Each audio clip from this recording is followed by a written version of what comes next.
Hey, what's going on, boys? Welcome back to Inbox. This is the show where you send me emails and I answer them. Just a quick note on the gameplay before we start. Man, this is a long one. I was on a stint of camping and playing with LMGs, and the entire library of gameplay I have right now is very, very slow. I'm going to work into getting domination games and gameplays where I move around a little bit more, but for now, I apologize. Enjoy this absolute Claymore cheese for 9 minutes. Dear Schlatt, I really like your content. I was interested after a while, but first I was annoyed at you because at first your comedy was not my style, but after a while I was interested about you and your channel, so keep up the good work. Thank you. I appreciate that. I'm sorry if I'm going to be a bother to you. Don't worry about that. But I have depression, and I was asking my closest friends to help me, and all of them noticed that I'm a very, very negative person. They were telling me that I should be positive, but I keep on reasoning that being negative is good for you and stuff like that. So my question is it good to be negative? Or if not, should I change my outlook about life? And my environment, most especially my group of friends, are becoming very toxic.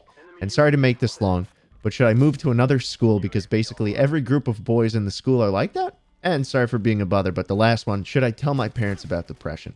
I'm going to work backwards on this one. First thing, yes, you should absolutely tell your parents. I'm going to guess by the letter that you're a pretty young guy. You're not expected to deal with all of this yourself. I mean, this is why we have parents. This is why we have counselors and teachers that care about us. And you're not expected to bottle this up and keep it inside. And that is probably, looking back on, what you said previously, that is probably why you're so negative all the time. You expect that everything is being put on you and you have to deal with everything, and you're probably a little overwhelmed. I mean, let's be real here. In being open and honest with your parents or anybody who you feel comfortable with at school, like a teacher or a counselor, that will help you immensely. They will give you the resources you need to kind of deal with what you're going through. And in dealing with the thing you got going on in your head that is 100% not your fault, and you shouldn't beat yourself up over it, I think that will change how you approach the world, how you see things. I mean, you said you are negative all the time and that being negative is good. Well, clearly it's not. I mean, you don't seem happy here. You're thinking of moving schools because everyone around you is toxic, or you perceive them to be toxic. I think the first step here is to talk to your parents, tell them what you're going through, and they will work with you to get you out of this situation that you're in. And it's not your fault, and things will start to get better for you. You are absolutely not bothering anybody by being honest about the shit you're going through. You're just not. That will be probably one of the biggest favors you ever do for yourself. What would you do in this situation? Hey, Schlatt. Recently outside my window, I saw some pipsqueak punk 9-year-old yanking her dog around. This yanking isn't the let's go outside yank. It's more of a spin the dog around 7 times and practically murder the poor dude kind of yank. By the way, the dog was some sort of terrier. But just as I saw this, it was over. She had already left my cul-de-sac.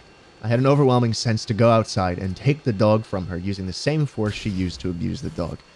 I faced a moral dilemma, though. Should I really be going outside taking her dog away? For all I knew, her entire bloodline could be a mass of dog-abusing pricks ready to tear me open. Or I was going to get myself entangled into making a police report on a really young child. Either way, I felt bad for not doing anything. The dog didn't get its justice, but the abuser was clueless to the abuse for all I know. Do you think nothing in this situation was a bad idea? Was it right for me to think of taking the dog away from the child? And what would you do in this situation? Thanks for listening. This is a unique one, man. I typically get a lot of questions about fitting in and school and managing time and finding confidence, and that's fine. Like, I'm more than happy to give advice on that kind of shit because it's stuff that I've dealt with, and this is a unique situation. It's more of like a hypothetical for me. And I don't know if I'm right here. But this is not your battle, man.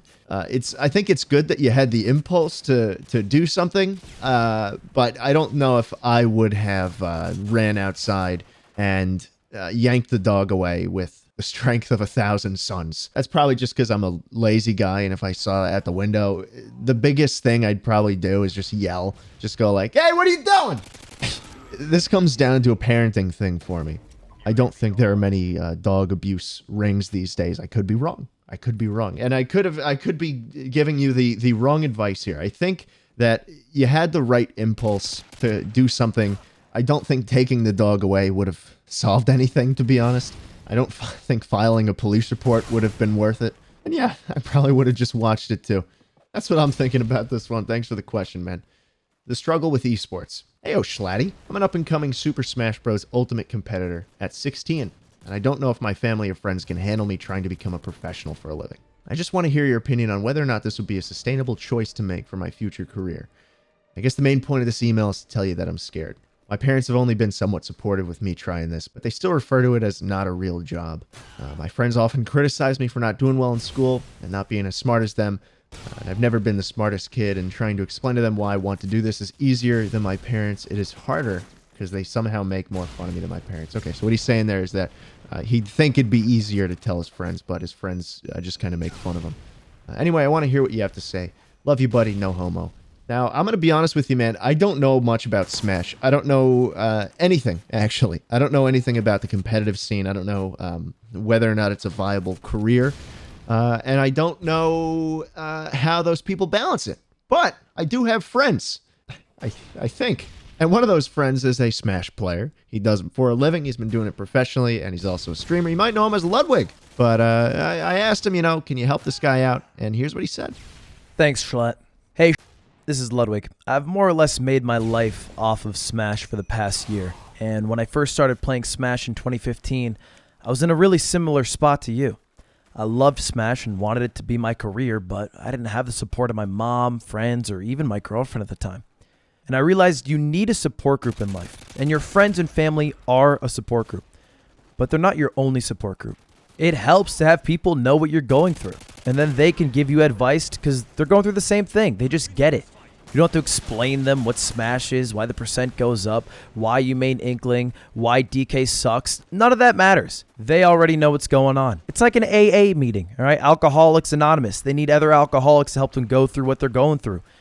I mean, this is a little bit different, but you get the point. One of the greatest things about the Smash scene is how welcoming it is. Almost all my friends I've made in the past 4 years are from Smash. All my roommates are from Smash. And the guy who hosted my first tournament 4 years ago, he's staying at my house this weekend for a tournament. The friendships go a long way, and I think that's an important thing to have. As far as making it a future career and whether it's sustainable, I don't think you have to make a plunge. The best Super Smash Bros. Melee player in the world, Hungrybox, had a full-time job while being the best. So many players in the top 100, top 10 are going to school, are going to college. It's possible to do all of it. It's just harder. I don't think you need to worry about making Smash your career, being a professional Smash player. I think Smash can be a part of your life and you can get amazing at the game without having to sacrifice any other part of your life. I can tell you that everybody's journey to the top was different, but the one thing they all shared in common was they had a support group. People can be realistic with you and tell you better than anyone else what's the best option for you. Find your support group in Smash, and just know your family cares about you, which is why they might be trying to support you, but they might not fully get it, and that's fine. Doesn't mean you should reject what they're saying, but you can also have other people's opinions too. And maybe your friends aren't that good of friends if they're making fun of you for it, but I'll let Schlatt handle that one. Anyway, best of luck. I hope to see you at a top 8 soon. As far as the friends thing goes, I don't think you should chalk that up to them being malicious or just purposefully rude to you. It probably is just a case of they don't really understand it. And the best solution in my eyes would be to just prove them wrong. Start moving up the Smash totem pole. They'll shut up, man. I think that's all you need to do. But thank you, Ludwig. You can catch him at Ludwig. You can catch him at Ludwig. You can catch him at twitch.tv/Ludwig.